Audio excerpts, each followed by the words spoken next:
Hello and welcome back to the Fantasy Playmakers. What's up, guys? In today's video, I'm going to be going through some must draft tight ends as well as some do not draft tight ends. So I'm going to talk about players that I think are great values and then also talk about players that I think are being drafted too high and are currently overrated. If you guys are watching this video and you find yourself enjoying the content, please just make sure you leave a like and subscribe to the channel. That really helps support me a lot. Then also let me know your thoughts down below in the comment section. But let's get right into it. I'm going to start off with some of my favorite targets at the tight end position. So these are guys that I'm actively going out and drafting at their current ADP. And I'm going to start it off with tight end TJ Hockenson. He has a great opportunity this year to go out and break into that top tier tight end group. You know, you have Kelce, Kittle, Waller, and then there's a pretty decent kind of cushion between the next set of guys, which is Pitts, Andrews, and Hockenson. I think there's a legit shot that Hockenson is able to elevate himself into that top group,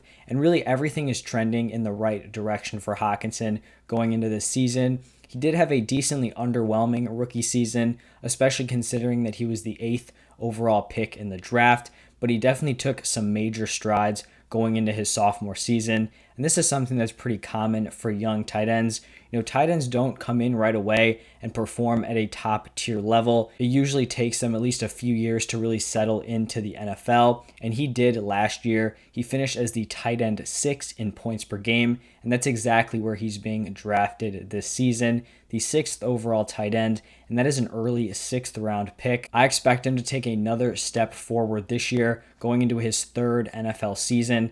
I think he's going to be the number 1 receiving option on this Lions offense. No more Kenny Golladay, no more Marvin Jones. I truly think he has a solid shot to step in and be that number 1. He was already targeted over 100 times last season, and then the Lions have 360 vacated targets. That is over 64% of their total target share. And so I really wouldn't be surprised if he finishes around the 135 target mark. And that is elite for the tight end position. We saw Kelce and Waller last year around the 145 mark. So if Hockenson can get, that amount of volume, I think he has a great balance of safety and upside this season. Obviously, he has safety because he is going to be targeted so much. The Lions are going to have to rely on him. And then he also has some upside because he can turn that volume into some legit big-time games. And I think he's really just one of the best options available at this early 6th round ADP at any position. The second tight end that I'm going to be drafting this season is Robert Tonyan. He is currently being picked as the tight end 11 off the board, and that is a 12th round pick. So basically, he's kind of in this range with all these late round tight ends. You missed out on those top 2 tiers of guys, and you're just kind of waiting towards the end of your draft to go out and take a shot at a late round tight end. That is where Tonyan is going. But I have him as my tight end 7. Obviously, it's going to be a pretty distant tight end 7 from, the top 6 guys. Like I mentioned earlier, Kelce, Kittle, Waller, and then you have Pitts, Hockenson, Andrews. Then I think another major cushion, and then that's where Robert Tonyan is going to come in my overall rankings. But we did see him finish as the tight end 5 in points per game last season, but he's definitely being downgraded in a lot of people's rankings just because of how touchdown dependent he was in 2020. And he was very touchdown dependent. There's no denying that. His fantasy production was heavily skewed by his 11 overall touchdowns, and there's definitely room for potential regression in that department. But this late in the draft, when you're looking at these late round tight end options, there's not a lot of these players who are going to have a shot at getting a ton of volume. It's not like one of these guys is going to come out and get targeted, 100, 110 times. It's just very, very unlikely. So I'd rather bet on a guy who's a top target on a really solid, high-scoring offense, and he has finished as the tight end 5. So it may not be super likely that he goes out and catches 11 touchdowns again, but a lot of these guys in this range, I don't even think that's in their range of outcomes. Robert Tonyan, if things break well for him, I could easily see him repeating that performance. And so that's why I have him, as the top late round option. Now I'm going to be moving on to players at the tight end position that I'm going to be avoiding at their current draft price. And I'm going to start it off with the tight end 1, Travis Kelce. He is currently being picked as the 7th overall player. So he's going behind those top 5 consensus running backs. You have C-Mac, Cook, Kamara, Henry, Zeke, and now you have Devontae Adams slotted ahead of Travis Kelce, but he's going after those 6 players. And I don't really think there's any doubt that Travis Kelce is going to go out and put together another great season. I think he's the best fantasy football tight end for sure. I think he has a great chance at repeating as the tight end one. He's been the tight end one in points per game for the past 3 seasons.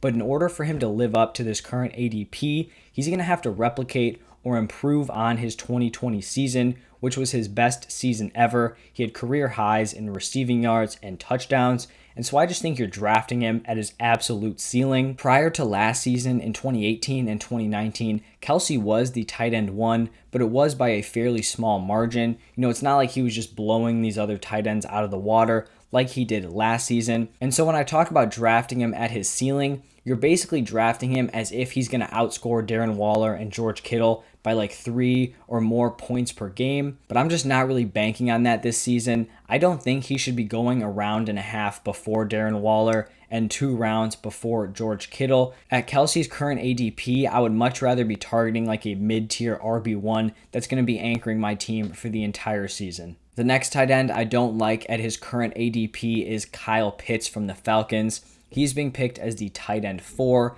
a late 4th round pick. And for me, there's just too much uncertainty for me to be picking him this early. He's definitely one of the best prospects ever at the tight end position, but he's going to have to put up close to the best rookie tight end season of all time to live up to this ADP. And that's just not really something that I'm trying to buy into. I talked about this with TJ Hockenson, but tight ends tend to start off their careers fairly slow. In the past 18 seasons, the most receiving yards in a season for a rookie tight end was 894 yards. And even if he reaches that number, I think he could still be a disappointment at his current price. He's being drafted at least a round before Hockenson and Andrews, who have already proven themselves to be mid-tier tight end ones. And he's obviously just risky because we've literally never seen him play in the NFL. We don't know what we're going to get out of him.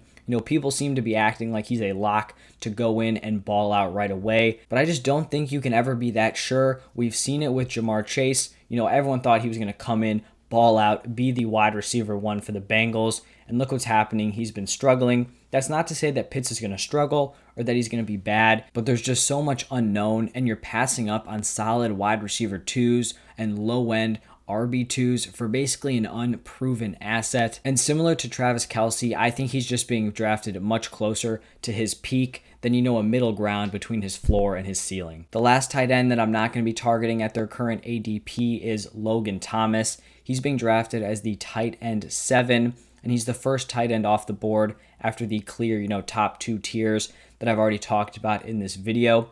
But the issue for me is not that he's going as the tight end 7.